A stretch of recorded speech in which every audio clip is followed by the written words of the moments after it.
now. But I'm gonna wait just in case to see if this is actually alive. And it is! Alright! I had a little bit of a problem because I still had the delay and I forgot to disable it 2 times in a row. But yeah, 3rd time's the charm.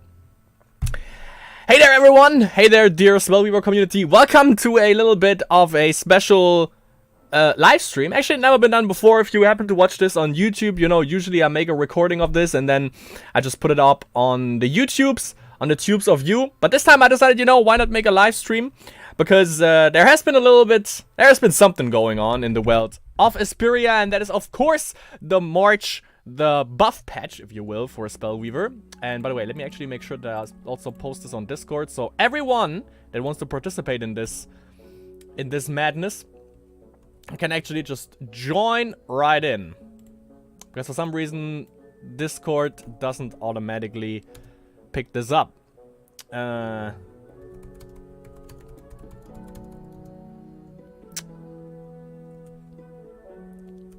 make it like this.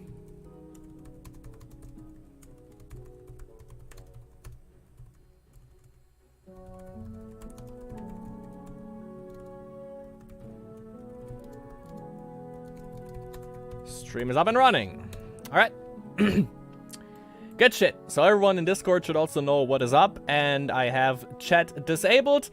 So what we're gonna do today is we're gonna talk a little bit about the buff patch that has hit us. I think it was like 2 days ago, actually.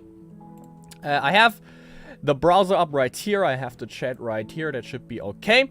So, yeah, you know, usually, you know me. If there has been a patch for Spellweaver and let's say like maybe 5 cards or something have changed, I somehow managed to actually speak about that for 1 hour. And this time, I think we have actually 24 cards that all have either been changed or buffed, which is pretty damn awesome. And since we also have chat right here, you know, because the problem is sometimes the wording on the cards are not as clear. So maybe chat can help me out. And, you know, you all, obviously, you know, share your thoughts. This is going to be up on YouTube as well, of course. And as you can see right down there somewhere, you're also going to see the chat. So, yeah, I'm going to keep an eye on that. And we're gonna check this out. So, let's jump right back in. So we have the March balance patch, as I've stated. It was hit us like on the 28th, so that is about 2 days ago. And we have a little post on the webpage that I'm just gonna narrate right here. And it says, "Dear Spellweavers, finally we are able to bring you the balance changes announced on the last Master's stream, including dozens of buffed cards. The patch was delayed due to some very unpleasant problems with our iOS version. Partly outside our control as external software but that's now history, so let's enjoy the changes, right? We're gonna have to see what has changed, obviously, before that. Before digging into the details, let me share some important news." So, okay, let's check this out. I haven't read this.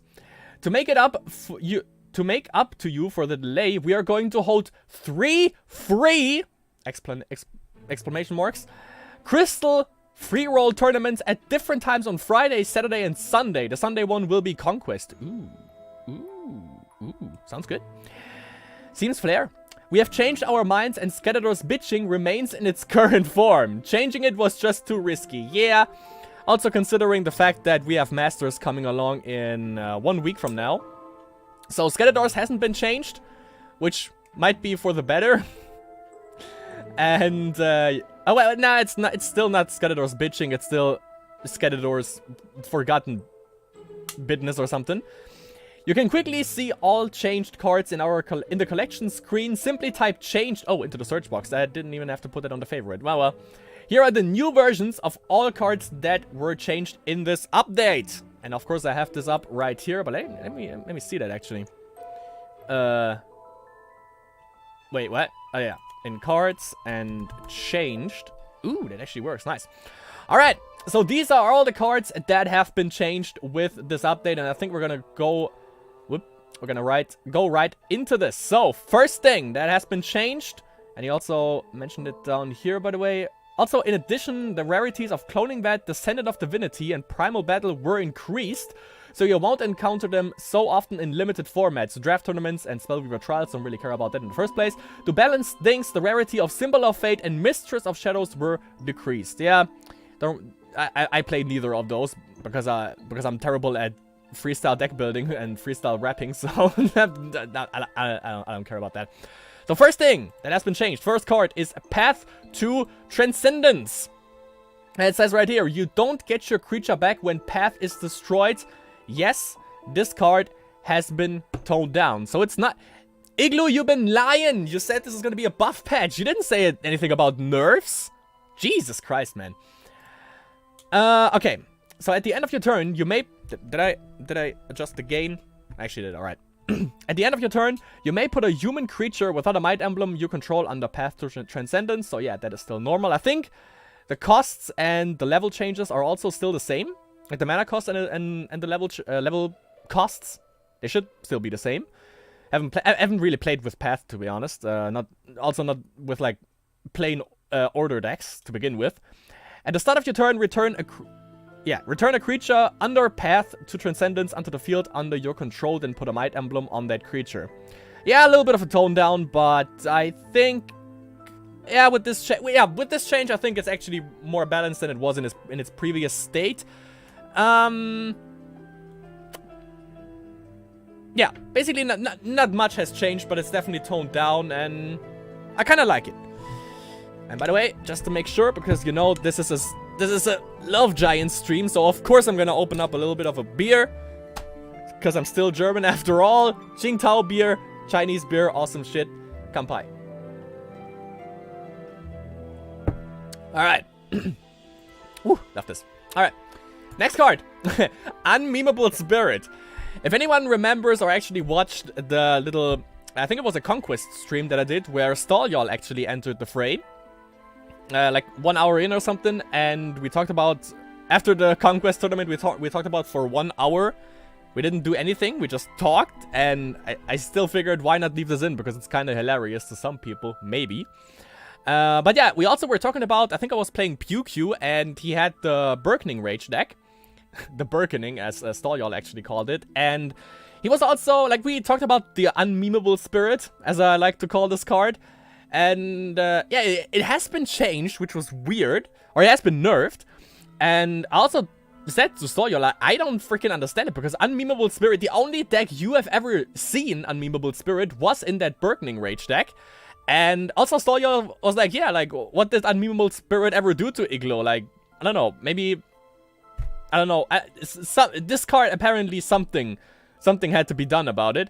And Ivko reacted, not sure, but everyone didn't understand it, so Ivko toned it right back, so it is back to its former glory, and is also still only gonna be played in one deck archetype, and that is probably Birkening Rage. Whenever you are dealt damage, you may pay 1 mana to draw a card, and I think he actually nerfed it to 2 mana before. And now it's back to what it was before, still only played in one deck archetype. Reverted to last version, drawing a card now costs 1 mana, was 2 mana, yeah. Next thing, we have the Grand Institute, a card that you probably never knew existed, because no one really played this, because what did it do before? Let me see.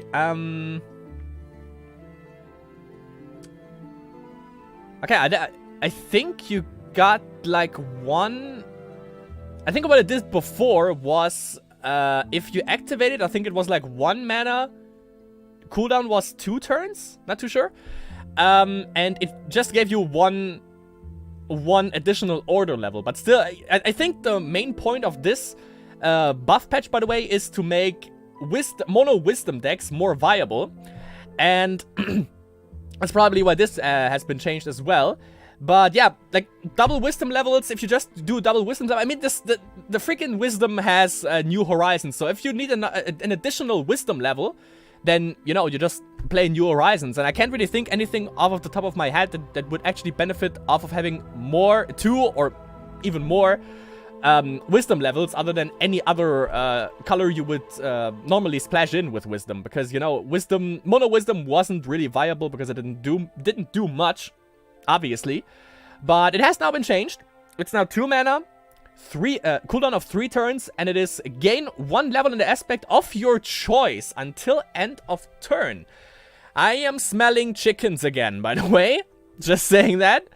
And that's actually going to be interesting. Like, if you play chicken... No, well, never mind. No, it's it doesn't... well, yeah. Yeah. I change my mind all the time. If you haven't figured out already. But I was about to say, they changed chicken to the way where you don't... Where the damage it does isn't tagged onto how many different aspects you have. But now it is capped at... I think the stat lines were 2-4. Now, for the chicken.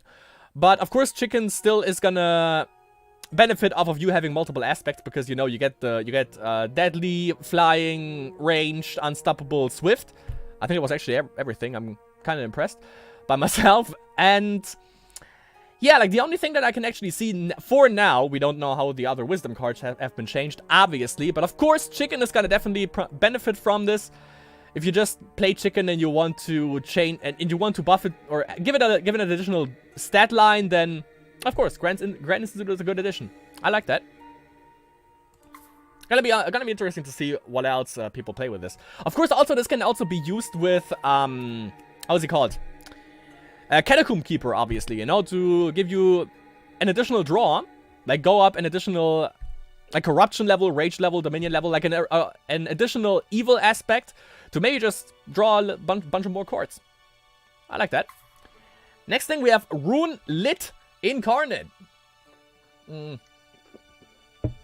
Not quite sure why you need to change this, because it seemed to be alright. It's a little bit underwhelming, considering that it comes in as a 1-1. Because it also comes in with 1 energy. But I mean, you can buff it right away with the Thematic Laboratory, or anything basically that gives mana, like an unstable meme actor or something. Rouen Lit Incarnate, the starting energy is now equal to your wisdom level. And it used to be 1. Rouen Lit Incarnate starting energy is equal to your wisdom level. Rouen Lit Incarnate's attack and HP are each equal to its energy.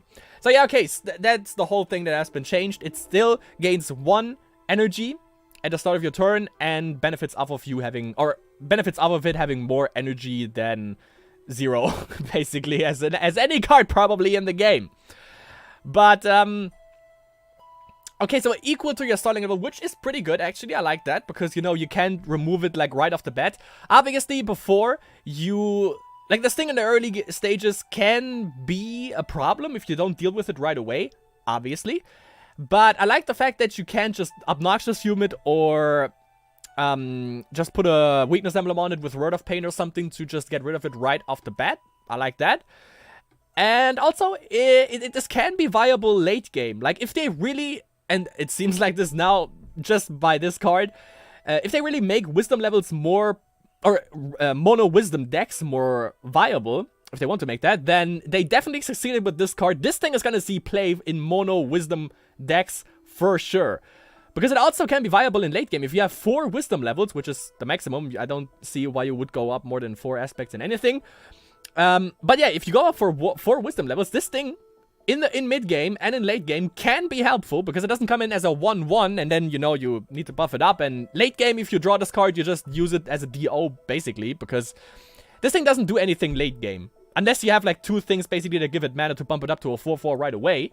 Like, Thematic Laboratory, like an unmemeable reactor, stuff like that. But this thing, as I stated, in the late game stages, if you draw this card and you have 4 wisdom aspects, this thing comes in as a 4-4, and then, obviously, gains mana all the way over. And I just realized, by the way, that,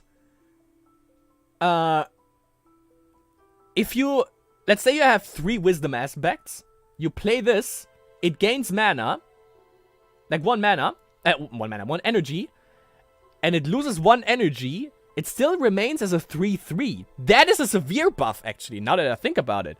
Because it can't go down more than when you played, like the wisdom levels you had at the moment you played this. This is actually pretty good, then. So if you have 4 wisdom levels, it can't go back to a 1-1. It will stay a 4-4. And then you have the energy thing, which basically also adds as a shield for the H-Pizzle. That's nice. That's pretty cool. Next thing, we have Word of Knowledge. By the way, let me disable chat for now because... Wait, that was the wrong thing. Yeah, I didn't anticipate, by the way, anyone being in chat because, you know, it's like 3 p.m. on a Saturday in Germany right here. And the weather is awesome, as you can see. So, yeah. I expect not many people being around at this point of the day. But, of course, it's mainly for YouTube anyway. So, but, of course, I have chat still open. So, I'm going to keep an eye on that. Next thing, we have Word of Knowledge. The card has been redesigned, so you are now able to be net positive in the cards drawn at large wisdom levels. Now it says, draw a card for each of your wisdom levels, then discard a card. So I think what was it before again? Because that was also a card that no one played. And obviously, you know, Word of Pain is awesome. Word of Fire is awesome, but, you know, has been kind of replaced by any other removal spell that Rage has. Like, with Fireball, Fire Blasts, and especially a Symbol of Fury kind of made Word of Power obsolete. Word of Fire. And then we have Word of Grace, obviously, which is just to gain HP. So you see it in Heal Million, you see it in Priests, you see it maybe in Knights, and of course you see it in One Turn Heal. Fuck everyone who plays that garbage, by the way. And, yeah, like, of course you have Word of Vigor, which is pretty garbage. But yeah, Word of Pain, Word of Fire, and I would also say Word of Grace are the main things, like the word cards, basically, for each aspect that really define an aspect. Like, you know, Word of Grace makes sense, heals you, order. Word of Vigor is garbage. Word of Pain makes sense, you know, with the weakness emblems for corruption, and Word of Fire also makes sense, you know, basically deal damage, which Fire or Rage is all about. And Word of Knowledge now, of course, the main theme for Wisdom, I would say, is card draw, which this card did. I think it was like if you have, you draw. I'm not entirely sure how it was before because, you know, as I stated, like, no one really played this. Especially after Catacomb Keeper hit the field. By the way, no one really there was no need for this. But I think it was like if you have like 3 wisdom aspects, you would draw 3 cards, and you also had to discard 3. Not too sure about that now. But given the fact that, you know, you go up 4 aspects, you play Word of Knowledge, you draw 4 cards, and you only have to discard 1, is pretty good. It's pretty good. And maybe this thing can also see play in Reanimator decks. Don't think it did before, because, you know, as I stated, there's Catacomb Keeper, but might be an addition to maybe look into. And not sure if you would see this in every archetype, but, you know, definitely not. But in mono wisdom decks, I would say this is a keeper, definitely, for every mono wisdom deck. It's gonna be interesting, actually, to see just plain mono wisdom. I mean, now, I was about to say we kind of have this with, when I see this with automatons. Everything's gonna be fine, giant. With artifacts, but,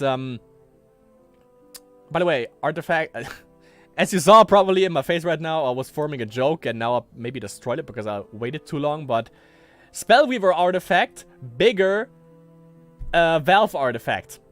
That sounded better in my head, like, just like anything else. That's also what my psychiatrist said. But what I actually wanted to touch upon was, with artifacts, we also seen maybe sometime a mono wisdom deck, but usually you would also splash in order for artifacts, so there's that. Next the library guards. Ooh, are they back to their former glory? They might be. Card drawing upon entering the field is now without a cost, as it was before, but required level is double wisdom. I like it. I like it a lot. So we have we have the wisdom theme of drawing cards, and yeah, we all remember the good old days, and with library guards, I think it was always 3 mana, but it was 1 wisdom, 1 random, so you could splash this thing in anywhere that runs wisdom, and it always give you the card draw, and you've seen this, when you splash in, you know, when you splash in certain aspects, there is always a certain card that you need to splash in. If you splash in Rage, Fireballs. If you splash in Corruption, you go for Obnoxious Fumes. You go for the great removal things. There's just some certain cards that you need to run, because otherwise it would just be blasphemy. And Library Guards was such a card. If you have a deck that also ran Wisdom, you need to run Library Guards, because they have a great stat line. They are 3 HP, 2 damage, great, 3 speed, even greater, and it always it always draws you a card, and that is just fucking awesome. And now, you know, it is back now. It is required for you now to focus on wisdom, but I actually like this. You know, wisdom needs some cards. As a great man once said, wisdom needs some love. A little wink towards the fuzz.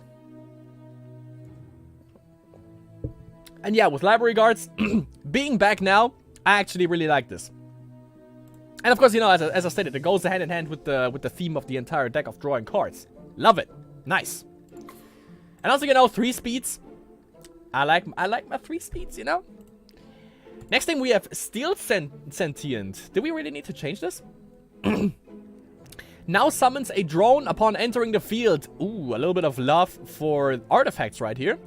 When Steel Sentient enters the field and at the start of your turn, summon a drone onto the field. So, if you have the required 4 levels, this thing doesn't come in as a 3/3. It's a dirty damn lie in this case, but it actually is gonna come in as a 4/4, 3 speed. I like the sound of that. Also, you have to take into consideration this thing is 3 aspects, 3 mana, so of course it needed a little. I mean, it was always okay, I would say, but yeah, it needed a little bit of a buff, and Papa Igloo definitely definitely delivered with this. Of course, the other things are still the same. You can, if you sacrifice 1 mana, you can sacrifice. Does it sacrifice? If you spend 1 mana, you can sacrifice a drone, put a Mind Emblem on another artifact creature you control, and if you have 4 aspects, meaning 2 wisdom, 2 random ones, Steel Sentient gets +1/+1 for each drone you control. I like that. A little bit of a buff for. Yeah, actually, we haven't seen artifacts in the last. Don't let me lie, 3 masters or something? I don't think we've seen artifacts in the last 2 masters, actually. Not sure if we haven't seen them in the last 3 masters, however, but it's gonna be great, actually, to see artifacts still being played again. Make artifacts great again is basically what Papa Igloo did right here. And the thing is, for me at least, by the way, that's a little bit of a story of myself. Artifacts is one of that deck archetype that I'm still too scared to play because it I don't know. It seems like I'm missing a brain cell or something for playing artifacts. It's actually really tough. And you know, the games are fun. That's the thing. 1 turn heal. You know, I always said 1 turn heal. If you ever played Warcraft 3, 1 turn heal is the equivalent of tower rushing or towering, basically, because tower rushing or watching a tower rush game is boring as fuck. But if you watch it from the POV of the actual player, it is kind of interesting because, you know, it requires so much brain volume from you. You need so much like coordination and micro and stuff like that. And it's the same for 1 turn heal. You have so much at your disposal, but you have so limited options, especially early and mid game. So watching a 1 turn heal game is freaking I don't know, it's sleep inducing, but if you see someone playing it and he explains it, like his thought process, it's actually interesting. But with artifacts, you know, both is fun. It is fun, like the guy, if a guy explains like why he's playing or why he decides to play a certain card, and it's also fun to actually cast it. So hopefully we're gonna see some more artifact decks. And mono wisdom artifact decks for that matter. And you're there. You rest be assured this thing is gonna be. This thing is probably also gonna be in an artifact list. Maybe even just a value copy of 2 or maybe 3. Next we have Magi Expedition, also a card that probably no one even remembers. And where is my crab right here? Igloo, it's not in order, I think. Oh, no, never mind. It's all good in the hood. Slight redesign. Allowing you to pay energy to get protected for a turn. Stats changed to 6, attack, 7 HP, 1 speed, was 880. So yeah, oh yeah, okay, so they buffed it up to 1 speed. Prior of that, it was 0. It gained energy every time you draw a card. That is still the same. And you used to use the energy to buff up the speed of Magi Expedition. It was an 8-8, has been downscaled to a 7-6, but you know, buffed up to 1 speed. Whenever Magi Expedition deals combat damage to a creature, draw a card. I think... Yeah, you didn't mention that there, so I think that was also still a thing. I only remember that you need to pay 1 energy to, you know, buff up the speed. So you can pay 1 energy that is still the same, okay, to give it +1 speed until end of turn. And you can spend 2 mana, 2 energy. Magi Expedition is protected until the start of your next turn. This is gonna be a pain in the fucking ass to deal with. But I mean, you know, it is the Wisdom legendary card, so it better be good. It better be good, and no, wait, actually, I was about to say, while Elder Red Dragon is still the best legendary card in the game, hands down, for sure. He's definitely, I would vouch for that. While that is still the case, we have a 7/6 crap that you can't kill with 1 trigger from the Elder Red Dragon. Sure, Elder Red Dragon still has more speed, but I mean, you can bump up the Magi Expedition. It runs on energy, basically. So, put, again, a unstable reactor on the board, and have yourself a Thaumic Laboratory. Buff this up to 3 mana, or 3 energy right off the bat. This thing is a 3 speed 7/6. And, or it's gonna be a 2, it's gonna be, yeah.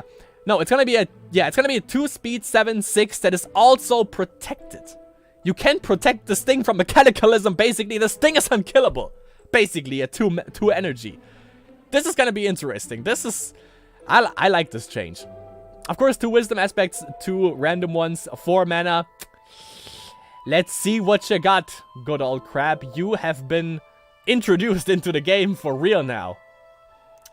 Okay, next change is gonna be for Keanu Reeves, and that is not in order, Igloo. He didn't even list him, did he? No, wait, never mind. I'm just blind, I guess. Keanu Reeves, there we have it. We reverted this hero to to its former, much more glorious form. That's gonna be interesting because, you know, I play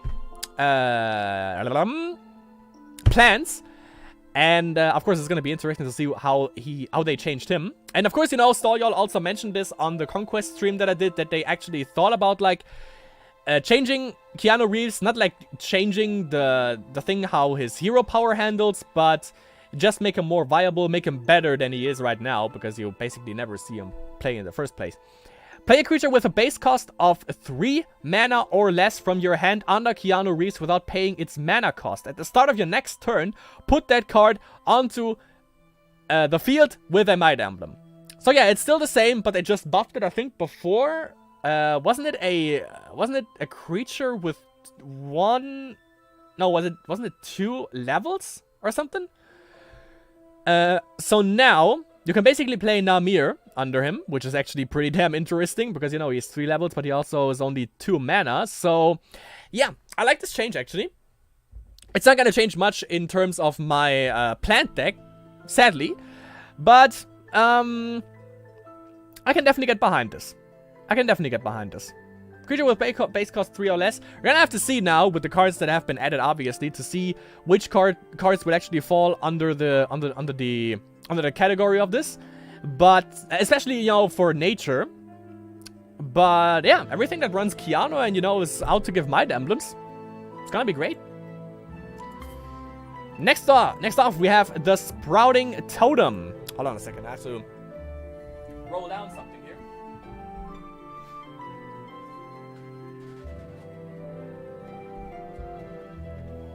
Since we are not professional, but I can pretend that we are at least.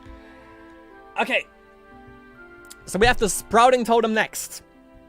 And it states now, let's actually check the homepage before that. We reverted, wait, no, right here. Summon 2 shooting sprouts per activation, but energy decreased to 2. And it used to be 3. So we don't get new shamans, by the way. This is what I thought, actually, when they changed the Totem of Legends, the Rage one, from 3 energy to 2 energy, where they downgraded it. So we don't get a new shaman, it seems, but we get a little bit of a change for the outer totems as well, and maybe they're gonna be viable for now. Sprouting Totem gives you now not 1, I think it used to give you only 1 shooting sprout, now it gives you 2, but also the cost or the energy that it has as a base stat has now been reverted from 3 to 2.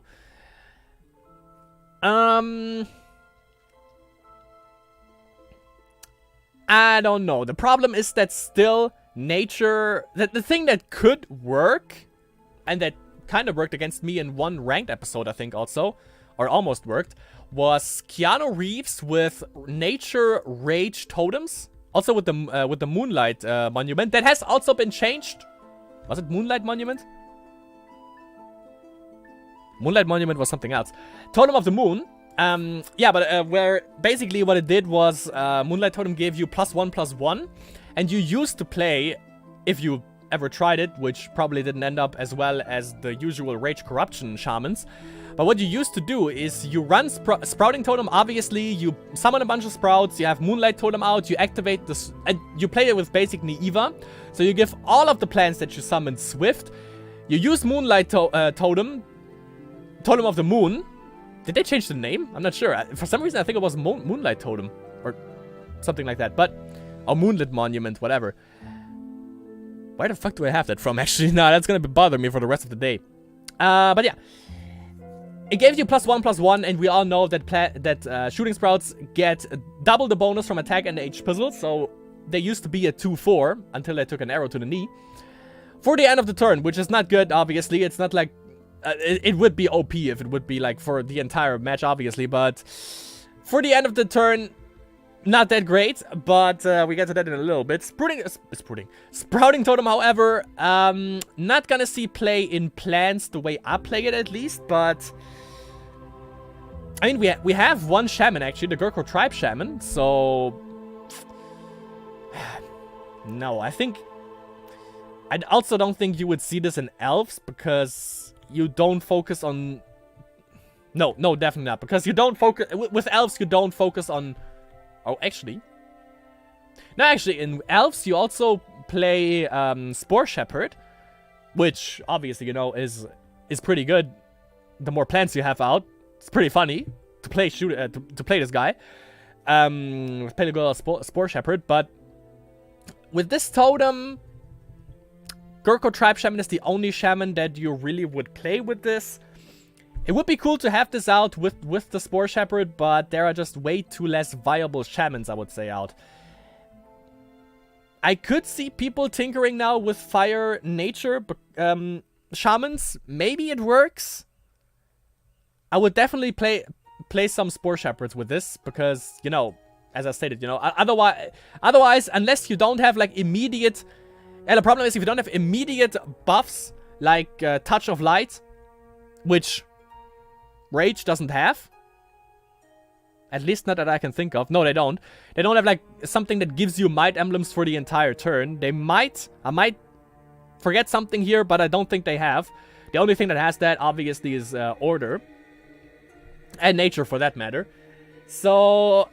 Yeah, I mean, you can still have Ambush Strike or something to buff up a Shooting Sprout, but, you know, to basically kill off, surprise kill something, but, or you can use also Shooting Sprouts as a damage sponge, but I think if you would run Shamans, you would actually want to use Shooting Sprouts to actually deal damage. And then, of course, you know, we have the Nature symbol of growth. It's gonna be tough. And it's gonna... Maybe it's gonna be too much mana if you compare it to Rage Corruption Shamans. Not entirely sure about this. But, speaking of Shamans, another thing that has seen a change is Birchwood Invoker. One of Nature's Shamans, and they are all terrible, basically. Stats buffed, +1 starting energy. Oh, sorry.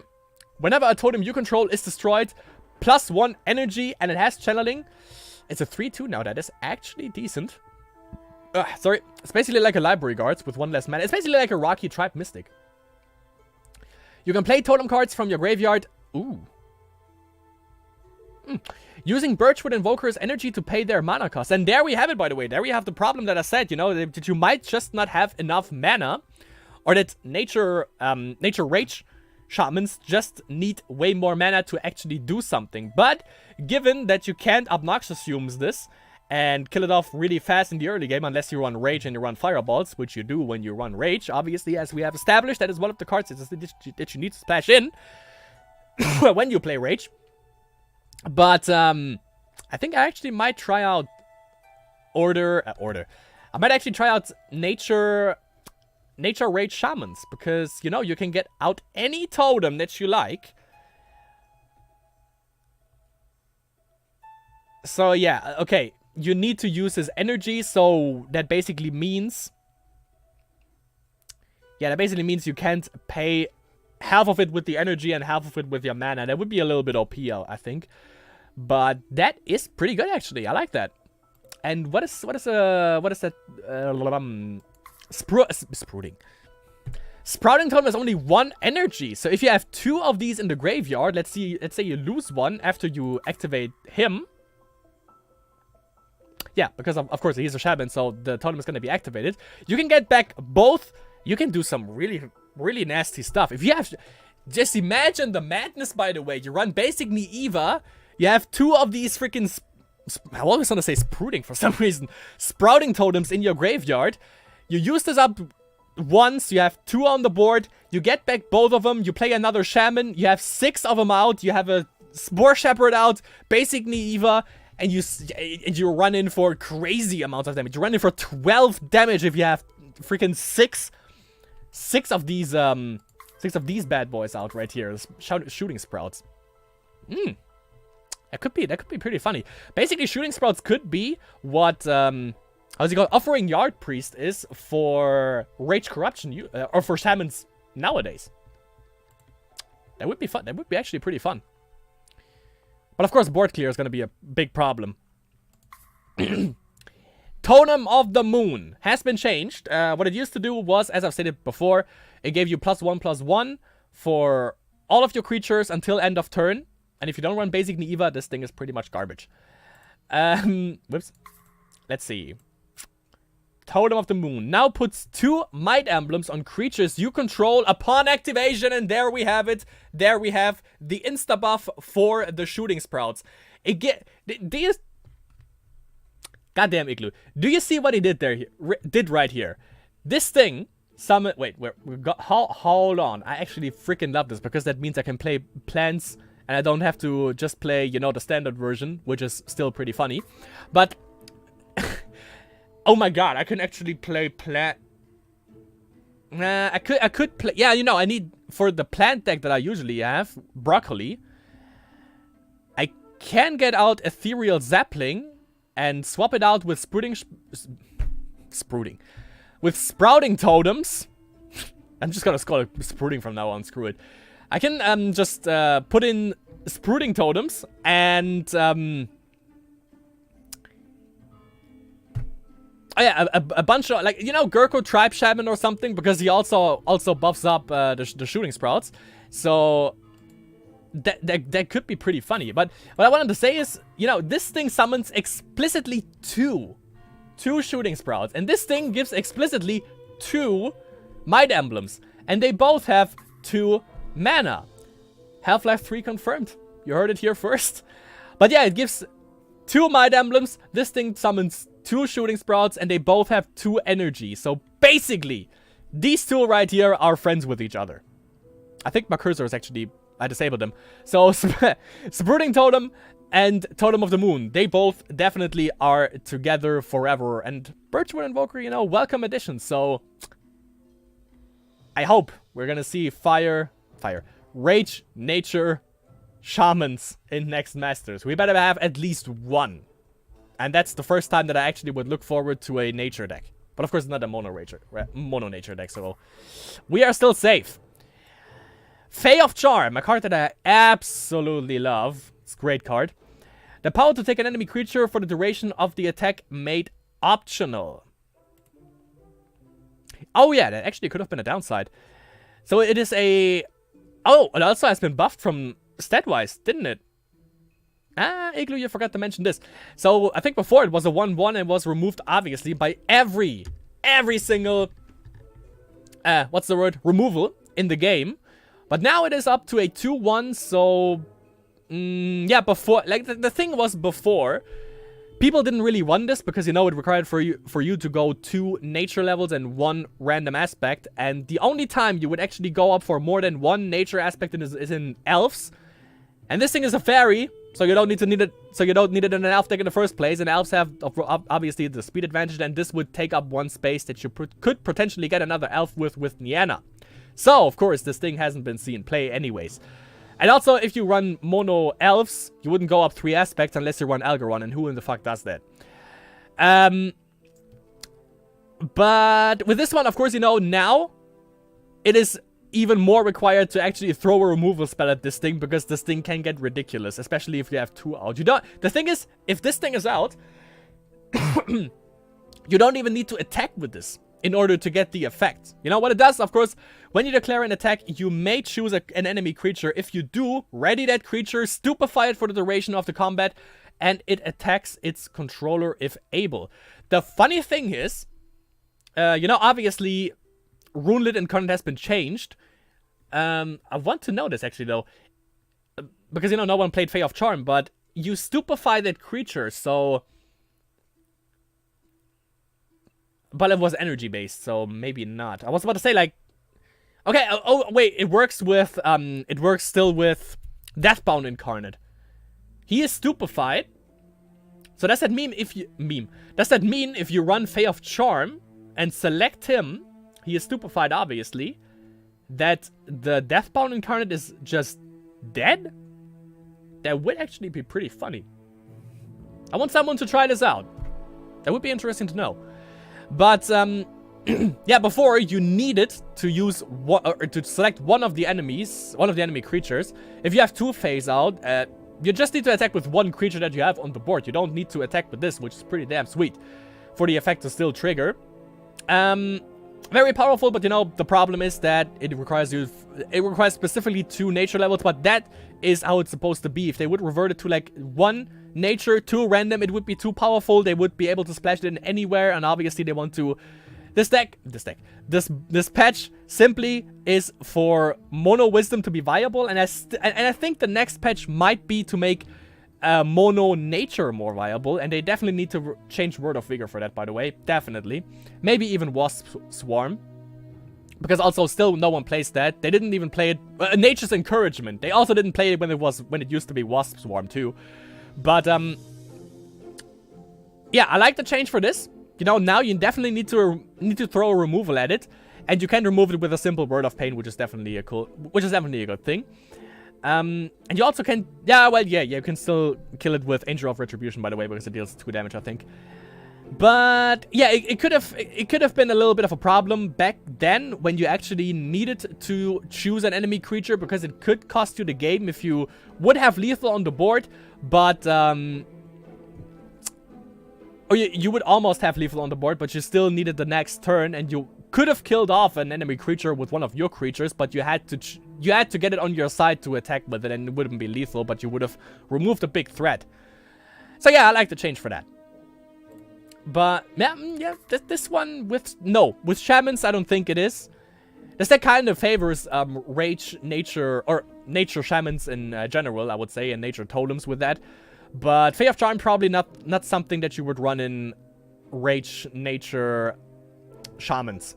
And I explicitly say rage nature because corruption, like, rage is totems because they have the best totems out there, and corruption just used to have the better compared to nature, they used to have the better totems, so that's why you always saw rage corruption. But now with the surge of these totems, and also like with this beautiful fella right here, with this beautiful shaman, maybe corruption is gone now, and fire rage totems might be the new rage, pun intended. But also, you know, if we have a little bit of more cards for that gives favor for mono nature, and it also makes it viable to go up 4 aspects with nature, then this thing definitely gonna be in every freaking nature deck. That's for ding dong damn sure. Kind of a shame that we haven't seen this being played for now. Next we have Thea, Dragon Daughter. Also was basically a card that you saw in almost every damn deck when it used to be Swift. Then it has been changed. I think it has been nerfed, and then it has been buffed. But ever since then, no one really played her anymore. But Cool thing is that this thing is actually pretty still viable, I would say. And they changed it. What did they change exactly? The card has been redesigned. It now deals damage upon dying. That is awesome. And of course, you know, it goes hand in hand with the rage theme. That is straight damage to one creature or straight to the face. So now, it is still ranged. It is still 1/2 for a cost of one aspect, 2 mana. It's a great card against aggro, obviously. And at the end of your turn, if the enemy hero was dealt damage this turn, plus 1 energy. When Thea dies, she deals damage equal to her energy to an enemy creature or hero. So, basically what this card reads is, remove this thing as soon as possible, or else it's gonna get pretty damn nasty. Because you don't want this card to gain traction for like 2 energy and hit you in the face for 2 damage. It's just, that's just too insane. And you know, given that it actually has, that she actually deals 2 damage, she is actually pretty viable to clear basically the entire board. But of course she has to deal damage to the face. Before the rework, it was a little bit of a gamble with her all the time. But when people saw that she gained the energy, then they just threw a removal at it, and it's still possible, which I'm definitely grateful for. But what it used to do was like you gain energy every time you deal damage to the enemy hero, and you needed to pay 1 mana. You would sacrifice her, and then she would deal the amount of energy that she had accumulated as damage to the enemy hero's face, which now is basically when she dies. I like that. That's a pretty big change, and I think for Rage Wisdom, definitely this thing could see play now, and maybe even in the Apocalypse. Maybe even that, you know? Since Apocalypse struggles a little bit in the early stages of the game, sure, they have New Horizons for that, they have Firebolt, they have Board Clear, but Thea can definitely help out, you know? Making damage straight to the face is something that Apocalypse definitely benefits off of. And you know, it's a great play for the early game and also for the mid game, I would say. Next, we have Goblin Looter. Another card that no one played. It used to be 2 mana, 2 aspects, and I think it was a 1/1. The card has been redesigned to draw cards off of destroyed creatures that have target emblems. Ooh, more target emblem things. Still a support. When Goblin Looter enters the field, put a target emblem on an enemy creature. Whenever a creature with a target emblem dies, you may pay 1 mana, to make it less obnoxious, to draw a card. If me loved anything more than stealing, that be looting. Alright. Okay, so you don't have to kill anything with this, because, you know, with 1 damage, that would be pretty damn hard to accomplish in the first place. But I like the interaction with more target emblems. We also have Wall of Flames, which hasn't seen any play. But the more cards we have that actually have the whole target emblem thing, the more likely it is that we actually see cards or decks that actually have the theme of that. And I actually made a deck with this before the Wall of Flame change. But you have Gruels, you have Flame Rune. No, wait, Flame Rune card was the thing that gets buffed with every aspect, I think. Flame Rune Warrior, of course, the one that deals 1 damage, I think, to everyone with a target emblem. You have, as you know, Wall of Flames that gives everyone that attacks target emblems. You have Jakri, Riot Instigator, which is the minion Rage. We have Elf Tracker. Actually, the target emblem deck that I made was Rage Nature because of Elf Tracker, and they have a bunch of things that also give out target emblems. But targets are still a little bit too hard to do anything with because they require a lot of mana. It's a little bit like Shamans, but Shamans in mid-game need less mana than you would need with the target emblem archetype. But, wait. Does my friend, the Boar Rider... Yeah, you put a target emblem with Boar Rider, so yeah. With the Boar Rider, and also with Gruels, that we just saw a little bit right there. This thing could be pretty good. Could be pretty good. Not sure if you would actually see this in Rage Rush or something. Thanks for disconnect right there. Not sure if you would actually see this in the Rage Rush archetype, but it could be. Could be. You see Boar Rider, and, you know, obviously, the Looter would also benefit from him. Cool beans. Next, we have Merchant of Souls. Also a card that has been added, but no one really played it. And we have a slight redesign. Now it gains energy when you lose life the first time in a turn. When you lose life or are dealt damage for the first time each turn, it gains 2 energy. Then you pay 1 mana. Play a non-spirit creature with level 2 or less from your graveyard using Merchant of Souls energy to pay that card's mana cost. Use this power only during your turn. If you would still have the Great Shrieking Banshee, by the way, this thing would be definitely her best friend. That's for sure. Spirit cards, however, I'm thinking level 2 or less from the graveyard.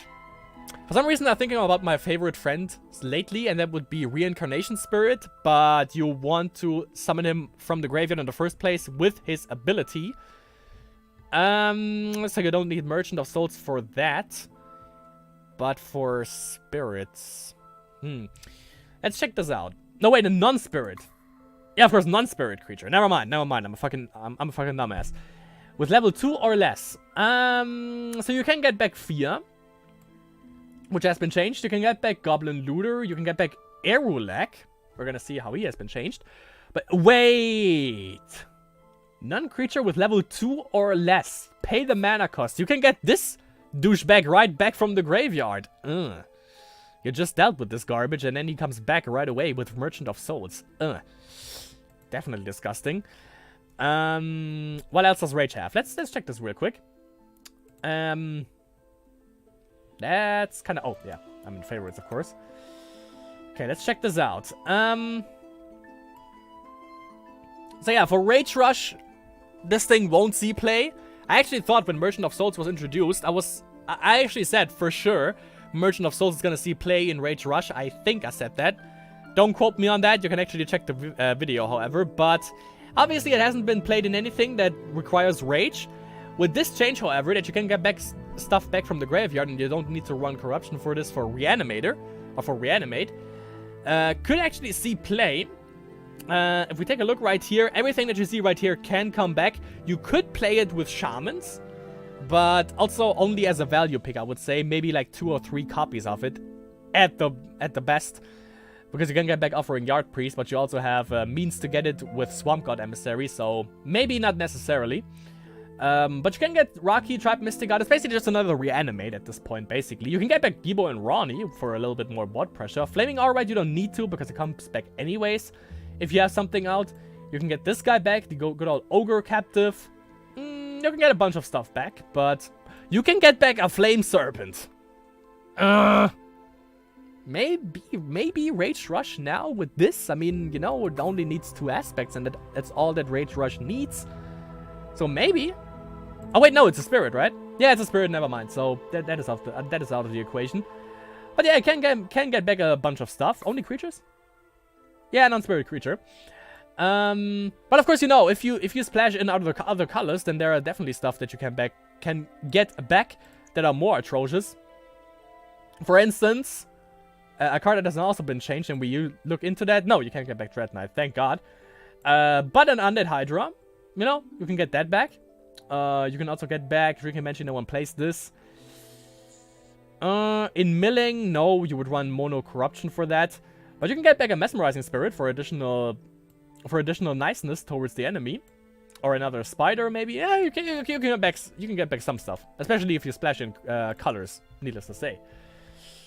So yeah, I like that change. And it doesn't require you to go mono rage, by the way, because it's 1 rage, one random. So there's that. Maybe in all the Dragon Assault decks that people play, I think there's also Mesmerizing Spirit in there, and you know, it requires you to go for Rage Corruption.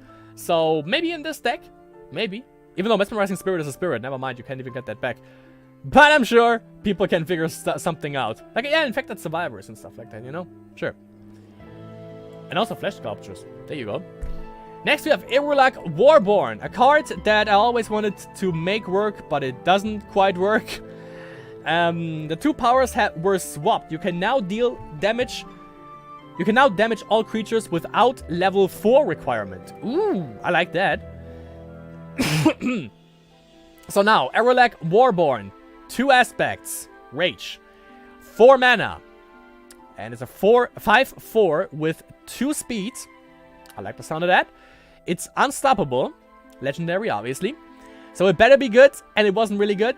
But, you know, they have, like, Rage has Elder Red Dragon, so they are good. And Elder Red Dragon isn't even a legendary, by the way, which is still a little bit weird. It doesn't have to be, though, because no one plays, like, no one in their right mind needs to play 2 Elder Red Dragons. If you have one on the board, it better be game over. Anyways, this guy, unstoppable, and you can pay 3 mana to deal 1 damage to all creatures. And now, and that's the thing that has been swapped, before it was the other way around, now you need 4 levels to make it so that all damaged creatures you control get +1 attack. You know where you would run this? You would run this with, how's it called? Hold on a second. Forced Labor. There you go. You run this thing with Forced Labor. You pay 3 mana to, you know, make them be able to attack right away. The Tortured Orcs, all 3 of them. And then, if you have 4 levels out, you know, you might as well just give them, like, +1 attack, because why the hell not? So, Arolag Warborn. Maybe we see like, Mono Rage, because you basically kind of need this for this to actually work. Even though, yeah, okay, that's the problem. You can make this work, obviously, with Forced Labor, but then there's the thing that Dominion has, how is he called? Something with Revolt. Let me check real quick. Champion of the Revolt, right. 1 Dominion, 3 mana. So, like, to be able to make all slaves non-slave creatures, you need Champion of Revolt for that, and I think you still need it for that Forced Labor deck, which I totally forgot how the actual proper name for that was. Which is a little bit of a shame, but if you play like Mono Rage and you swap in an Arolag, you might actually now, it might be available. Might be viable now, actually, to go for Forced Labor in that deck, just because you have Arolag in there, and you are able to actually get these dudes online. Yeah, why not?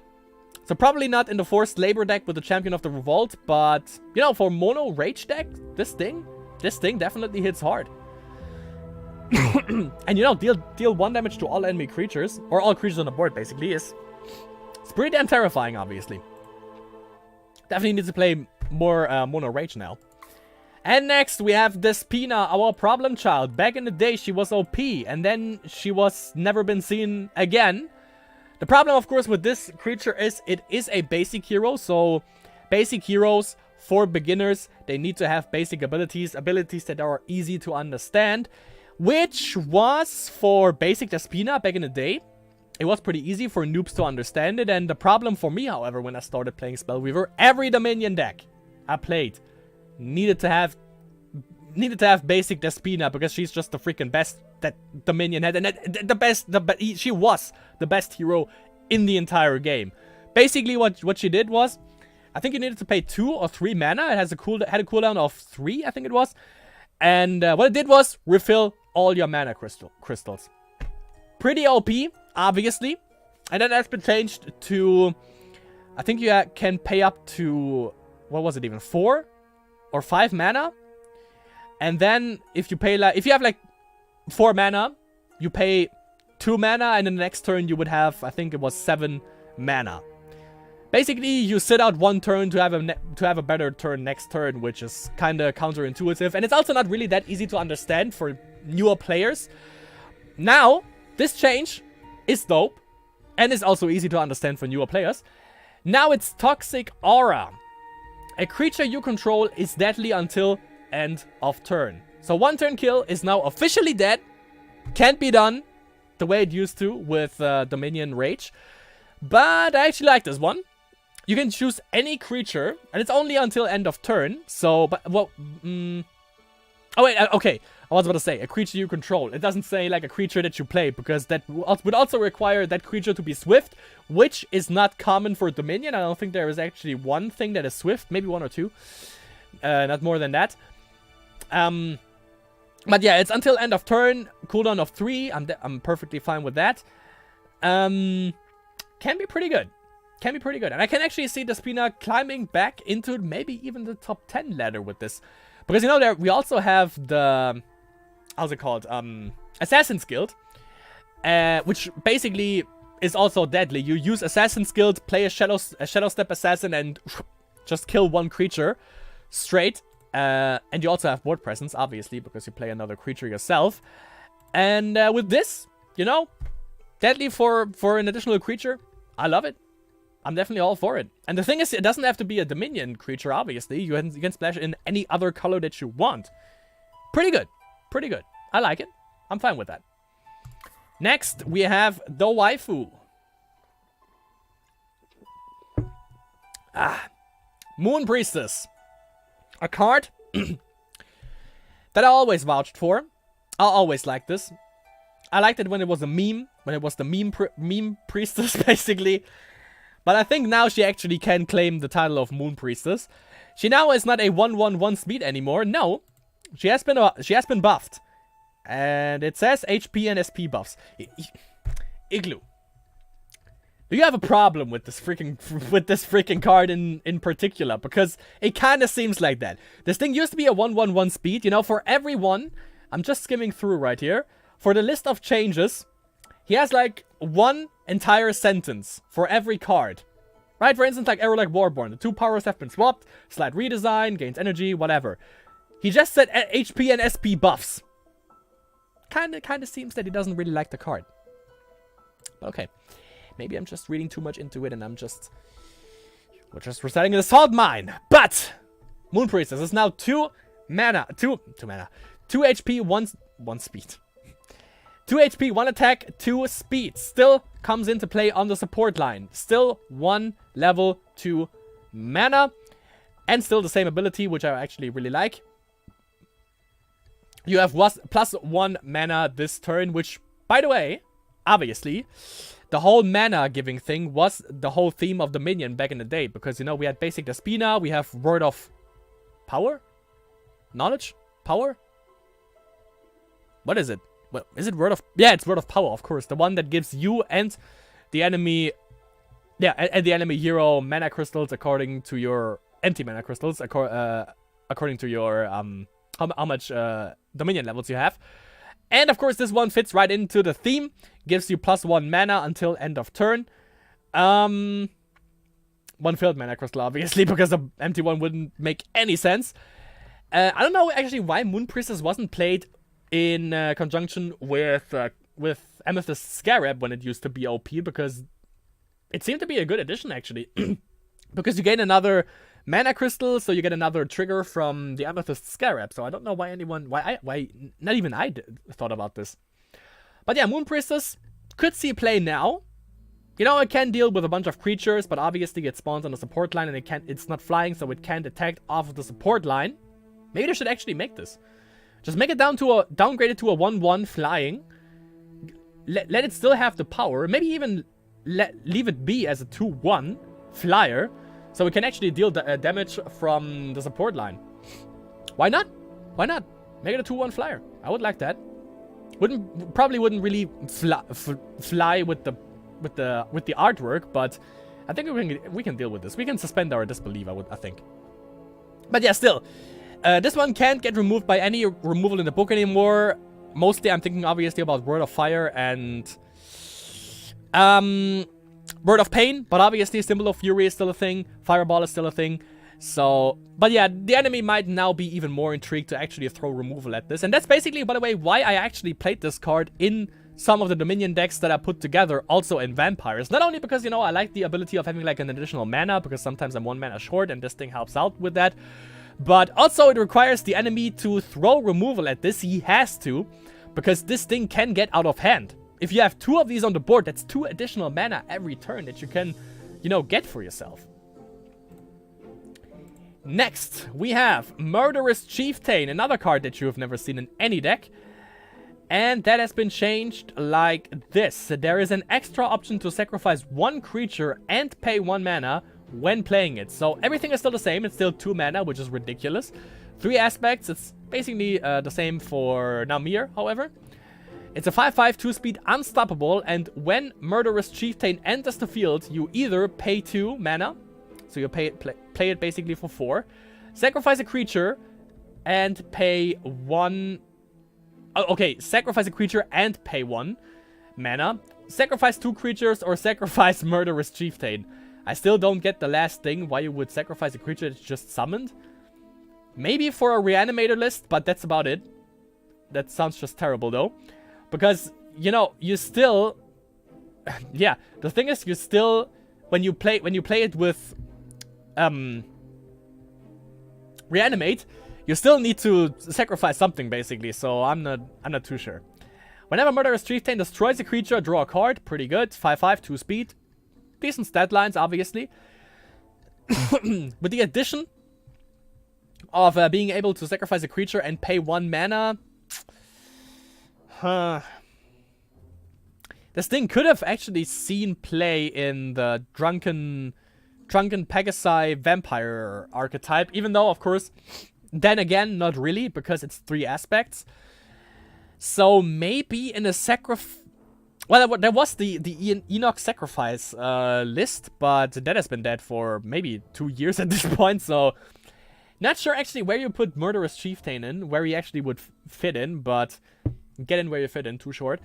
But, so yeah, it's basically like the... God, how is that thing called? What creature type is she even? Hold on, let me check. She was that. She was a creature.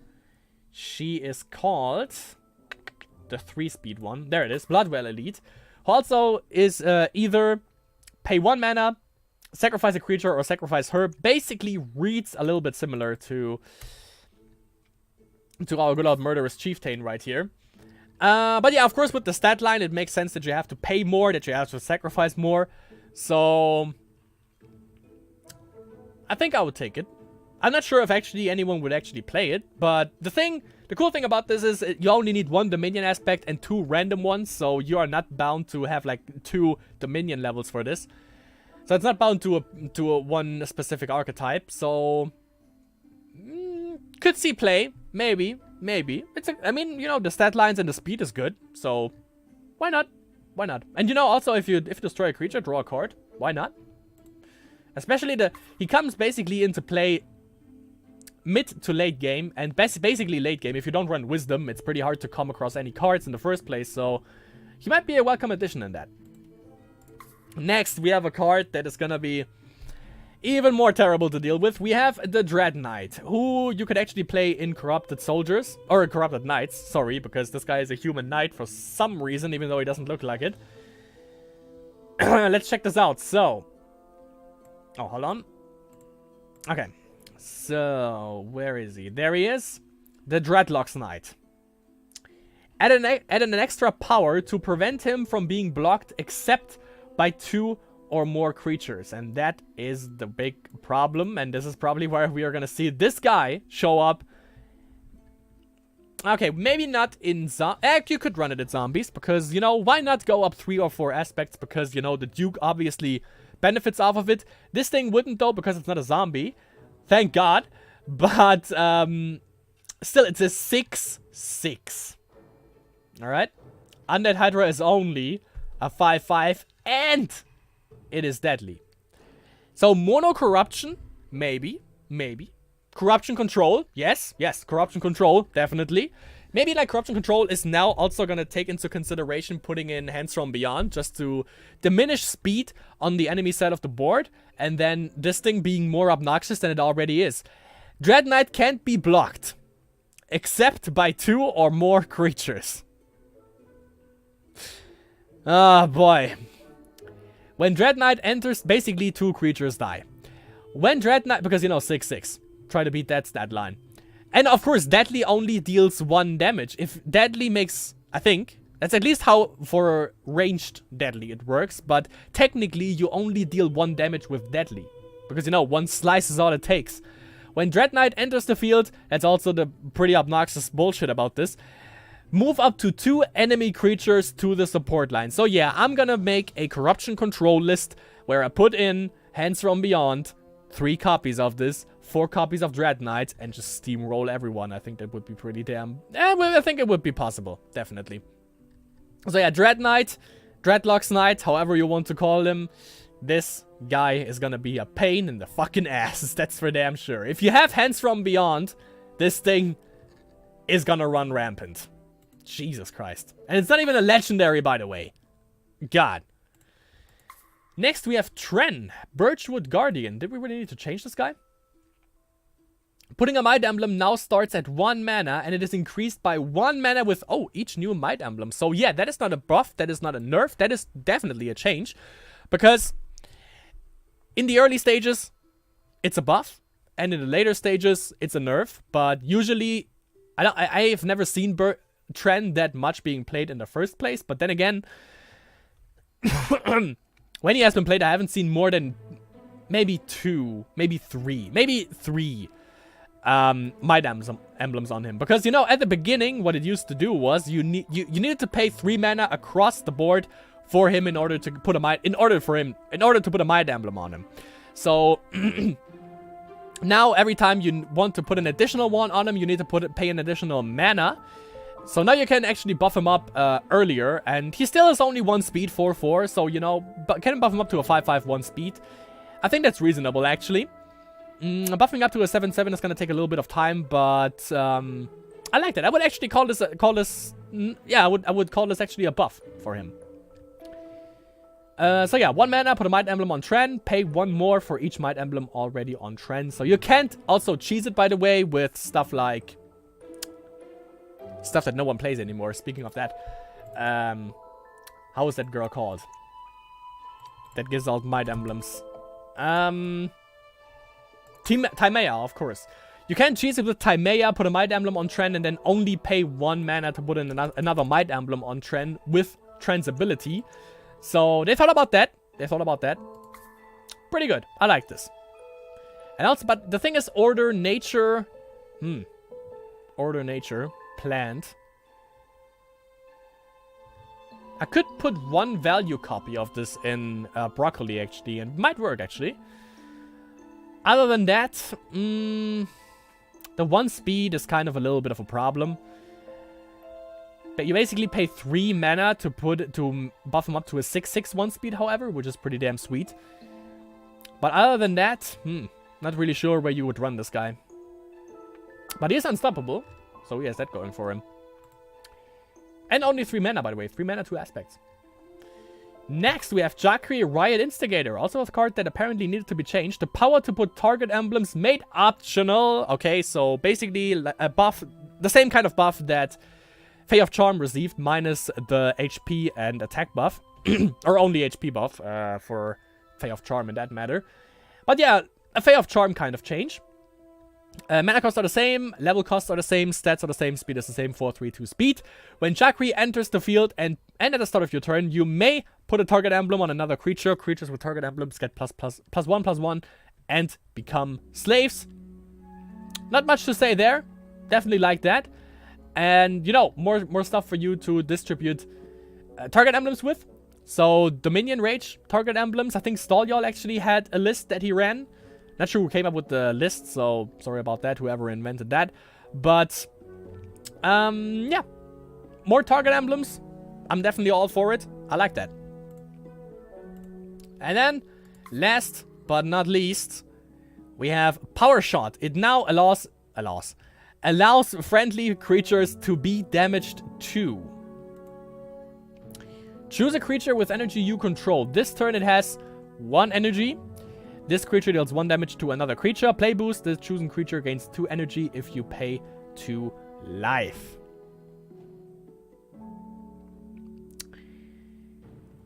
Okay. Why would you attack friendly creatures though? I'm starting. Okay. You could. Let me think about this. You could run this with corruption.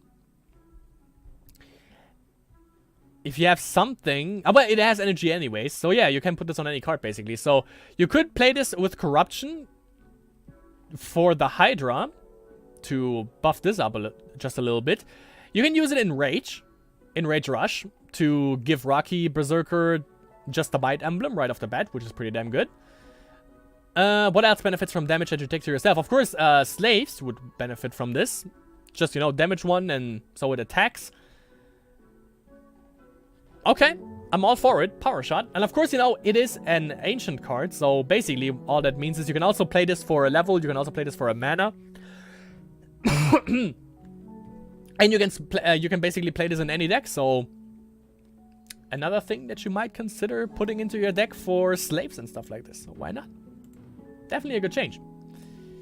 And of course, also, as I stated, you know, everything that benefits off of you making damage to them, like, you know, for slaves, for undead Hydra, stuff like this, definitely a good thing. And yeah, that is everything for this buff patch, actually. And we have a bunch of people actually in the chat, as I see right now, but no one dared to comment yet. But thanks to everyone who has been watching, by the way. I'm gonna wrap this up in just a little bit.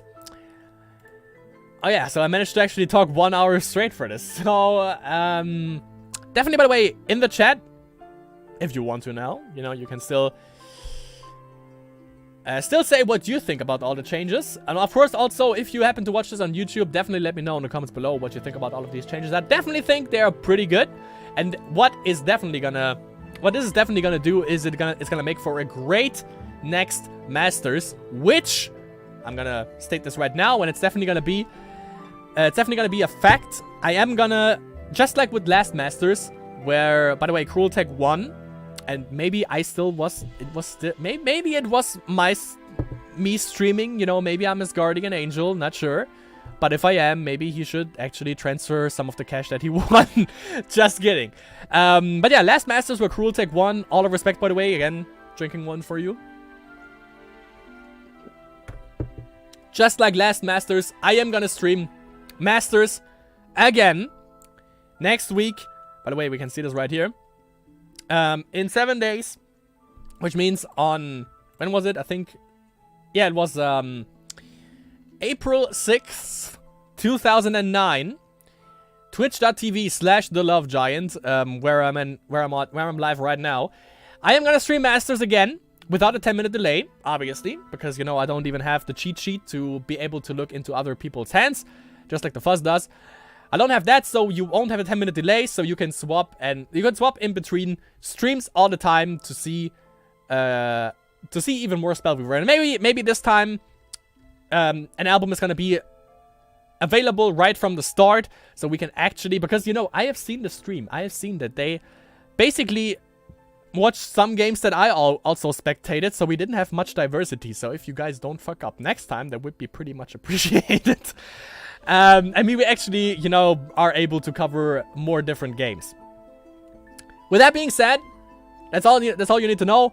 April 6th, 2009, tune in on Twitch TV, Spellweaver Official, and The Love Giant for the next Masters coverage. With that being said, you know, again, let me know in the comments below on YouTube what you think about the changes. I definitely love it. It's gonna be awesome to see, like, maybe there, or not maybe. I'm gonna be put on a limb. Everyone in Masters who listens to this, who listens to a noob that doesn't know anything about Spellweaver but somehow makes content, one of you guys, I'm challenging you, because, yo, we need this. I want to see Rage, Nature, Shamans, for sure. And I want to see Mono Rage Slaves with Forced Labor and Erulak. I want to see definitely Mono Wisdom decks. But I think that's a given. We're with the changes right here that definitely favor Mono Wisdom and make Mono Wisdom viable. Not entirely, I would say, but definitely it's more viable than it was before, which is not much of an accomplishment, because before Mono Wisdom before was really pretty damn bad. Well, with that being said, I hope you enjoyed this video. Again, let me know what you think about the changes. And I'll see you in the next Spellweaver related video, and obviously in the next stream, which, because you know I'm gonna be on vacation for 4 days, starting Monday, so I won't be able to make any kind of Spellweaver content in that time. So basically the next time you're probably gonna see me is gonna be on the stream, hopefully, or on YouTube. Depends. But yeah, I hope you enjoyed this video, and I'll see you in next Spellweaver related content, either on Twitch or on YouTube.